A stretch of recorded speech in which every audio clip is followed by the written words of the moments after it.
નમસ્કાર, દમદાર ખબર સાથે હું છું આપની સાથે મહેન્દ્ર। સમાચારની શરૂઆત કરીએ તો મહત્વના સમાચાર નવસારીથી સામે આવી રહ્યા છે, જ્યાં ભક્તિ અને મોજ મસ્તી વચ્ચે ભયના ભયાનક દ્રશ્યો સર્જતું બિલીમોરાના સોમનાથ મહાદેવ મંદિરે શ્રાવણ મહિનામાં જે મેળો ભરાય છે, ત્યારે શ્રાવણ મહિનાના અંતિમ સોમવારે રાત્રે એક દુર્ઘટના થતી હતી, જ્યાં આ દુર્ઘટનામાં 50 ફૂટ ઊંચી ટાવર રાઈડ છે અચાનક તૂટી પડવાની ઘટના બની હતી। ત્યારે રાઈડમાં સવાર અંદાજે 10 લોકો નીચે પટકાયાના જે સમાચાર સામે આવ્યા હતા, જ્યાં માહોલ જે ચીસો અને અફરાતફરીમાં ફેરવાઈ ગયો હતો। ત્યારે આ સમગ્ર દુર્ઘટનામાં 2 મહિલા સહિત 2 બાળકો અને 5 લોકો ટોટલ આ ગંભીર રીતે ઘવાયા હોવાના સમાચાર સામે આવ્યા હતા। ત્યારે રાઈડ ઓપરેટરની સ્થિતિ પણ ગંભીર બનતા તેને પણ સુરત રિફર કરવામાં આવ્યો હતો। ત્યારે ઘટનાની જાણ થતાં જ ફાયર વિભાગ અને બિલીમોરા પોલીસ ઘટનાસ્થળે દોડી આવી હતી અને ઘાયલોને તાત્કાલિક સારવાર માટે હોસ્પિટલ ખસેડવામાં આવ્યા હતા। ત્યારે ઘટનાને પગલે તંત્રએ મેળામાં ચાલુ તમામ રાઇડ્સ બંધ કરવા માટે તાત્કાલિક આદેશ આપ્યો હતો। ત્યારે ભયભીત લોકોમાં થોડો રાહતનો શ્વાસ આવ્યો હતો। ત્યારે રાઇડ તૂટતા અનેક પ્રશ્નો ઊભા થઈ રહ્યા છે, જ્યાં રાઇડ તૂટતા જે અનેક પ્રશ્નોમાં વજ્યા વાત કરવામાં આવે તો જ્યારે પરમિશન આપવામાં આવી ત્યારે તમામ રાઇડ છે તેનું યોગ્ય રીતે ચકાસણી કરવામાં આવી હતી કે કેમ? જો યોગ્ય રીતે ચકાસણી કરવામાં આવી હતી તો આ દુર્ઘટના કેમ ઘટી? ત્યારે સવાલ સૌથી મોટો એ છે કે શું આ રાઇડ મંજૂર કરવામાં અગાઉ જરૂરી સલામતીની ચકાસણી કરવામાં આવી હતી કે કેમ?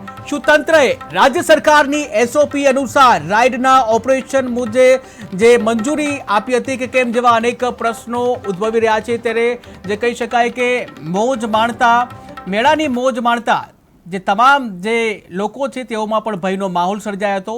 ત્યારે આ જ મુદ્દે વાત કરવા માટે નવસારીથી સંવાદદાતા હિતેશ વધેરા જોડાઈ ગયા છે। જી હિતેશ, વાત કરવામાં આવે જે બિલીમોરામાં ઘટના બની હતી, જ્યાં રાઇડ તૂટવાની ઘટના બની હતી, 5 લોકો ગંભીર રીતે ઘાયલ થવાના સમાચાર સામે આવ્યા હતા, શું છે વધુ વિગત? ચોક્કસપણે જવામાં આવે છે કે રાતના બન્યો હતો, ત્યારે જવાબદાર વ્યક્તિ કોઈ જવાબદાર લેવા માંગતો નથી તેમાં, અને ત્યારબાદ અધિકારી છે, પ્રાંત અધિકારી છે, અધિકારીઓ પહોંચ્યા હતા, ખાલી જોવા માટે પહોંચ્યા, વધુ કઈ સુધી તેનો ચોક્કસપણે કઈ નિર્ણય લીધો નથી શું કરવાના શું નહીં કરવાના તે બાબતે લોકોએ। જે તે વધુ વાત કરવામાં આવે કે જે 5 લોકો જે ગંભીર રીતે ઘાયલ થયેલા હતા તેઓની સ્થિતિ શું છે? એવું હતું, અત્યારે સારા છે, એક લોકો એડમિટ રજા હતી આપણી હોસ્પિટલમાં તે લોકોને। જી, આપણે કોઈ રાહત સરકાર દ્વારા કે તંત્ર દ્વારા હજુ કોઈ રાહત કે સમાચાર પૂછવા નથી ગયું દવાખાને। જે રાઇડ વિશેની મંજૂરી લેવામાં આવી હતી કે કેમ? કારણ કે જ્યારે પણ મંજૂરી લેવામાં આવે છે ત્યારે યાંત્રિક તમામ ચકાસણી કરવામાં આવે છે, આમ છતાં પણ આ દુર્ઘટના સર્જાઈ હતી। મંજૂરી નથી લેતી એવી વાત છે, હજુ ચોક્કસમાં અધિકારી લોકો પણ સરખો જવાબ નથી આપતા તેવી વાત મળી રહી છે ત્યાં તંત્ર દ્વારા। જી, તો આગળ કોઈ કાર્યવાહી થઈ છે કે કેમ? હજુ સુધી કોઈ કાર્યવાહી નથી થઈ। જે ટ્રસ્ટી લોકોને વાત કરવામાં ટ્રસ્ટી લોકો દ્વારા કહેવામાં એવું આવ્યું છે કે અમે ખાલી મેદાન ભાડે આપીએ છીએ, જવાબદારી બધી એજન્સીની રહી છે, એજન્સી માટે જોડે છે લોકો। જે સમગ્ર ઘટનાને દબાવવા માટે કોઈ રાજકીય પ્રેશર કે એવું કઈ વાત છે? એવું કશું હજુ હાલમાં કઈ જાણવા નથી મળ્યું। જી, સમગ્ર માહિતી બદલ આભાર। ત્યારે નવસારીમાં રાઇડ તૂટવાની આ ઘટના બની હતી। ઉલ્લેખનીય છે કે મેળામાં દરેક લોકો મનોરંજન માટે જતા હોય છે, રાઇડની મજા માણવા માટે જતા હોય છે, પરંતુ રાઇડની આ જ મજા જે છે એ ક્યાંક મોતમાં, ક્યાંક ગંભીર રીતે ઇજાગ્રસ્ત થવામાં પરિણમતી હોય છે।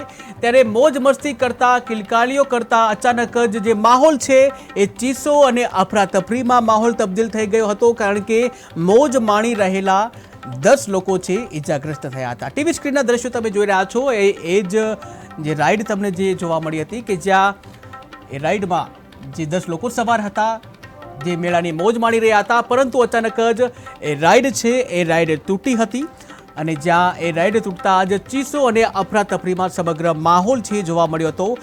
જે કહેવામાં આવે છે કે 50 ફૂટ ઊંચી રાઇડ છે, 50 ફૂટ ઊંચી રાઇડ એ અચાનક જ પટકાઈ હતી અને અચાનક જ રાઇડ પટકાતા 10 લોકો સવાર હતા, જેમાં 5 લોકો ગંભીર રીતે ઘવાયા હતા। તાત્કાલિક તેઓને સારવાર માટે હોસ્પિટલ ખસેડવામાં આવ્યા હતા। 5 લોકોમાં 2 બાળકો સહિત 5 લોકો છે જેઓને ઈજા થઈ હતી અને એજન્સી છે એ એજન્સીએ કહ્યું છે કે કેબલ તૂટ્યો નથી, પરંતુ જે પ્રાંત અધિકારી જે કહ્યું છે એ એફએસએલ રિપોર્ટના આધારે કાર્યવાહી કરાશે તે પ્રકારની જે માહિતી આપી છે। ત્યારે ટીવી સ્ક્રીનના દ્રશ્યોમાં તમે જોઈ રહ્યા છો રાઇડનો એ વિડીયો કે જ્યાં એ રાઇડ તૂટેલી જોવા મળી રહી છે અને જેમાં 5 લોકો ગંભીર રીતે ઈજા થયા છે। ત્યારે સૌથી મોટો પ્રશ્ન એ થાય છે કે રાઇડની મંજૂરી હતી કે કેમ? જો મંજૂરી આપવામાં આવી હતી તો પછી આખરે શા માટે આ પ્રકારની દુર્ઘટના બની છે? આ 5 લોકો સહિત અન્ય લોકો પણ જો ઈજાગ્રસ્ત થયા છે અને અન્ય લોકોના પણ જો જીવ ગયા હોત તો કોણ જવાબદાર?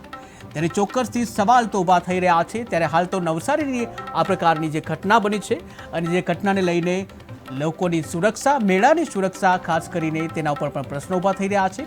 ત્યારે મિકેનિકલ ચકાસણી કરવામાં આવી હતી કે કેમ તે પણ એક પ્રશ્ન છે, કારણ કે મેળાની મંજૂરી જ્યારે મળતી હોય છે ત્યારે રાજ્ય સરકારની એસઓપી હોય છે અને એસઓપીમાં તમામ જે ફિટનેસ સર્ટી પણ આપવામાં આવતા હોય છે। રાઇડ છે, આ રાઇડના ફિટનેસ સર્ટી પણ આપવામાં આવતા હોય છે। ત્યારે આ ફિટનેસના સર્ટી જે આપ્યા હતા એ ડાયરેક્ટ આપ્યા હતા કે કેમ, જેવા અનેક પ્રશ્નો ઊભા થઈ રહ્યા છે। પરંતુ હાલ તો નવસારીની જે આ ઘટના છે, આ ઘટનાથી મેળામાં જે રાઇડ કરનારા તમામ લોકો છે તેઓમાં એક ડર જરૂરથી પેદા થયો છે। ત્યારે હાલ તો આ ઘટનાને લઈને 5 ઇજાગ્રસ્તોની સારવાર ચાલી રહી છે।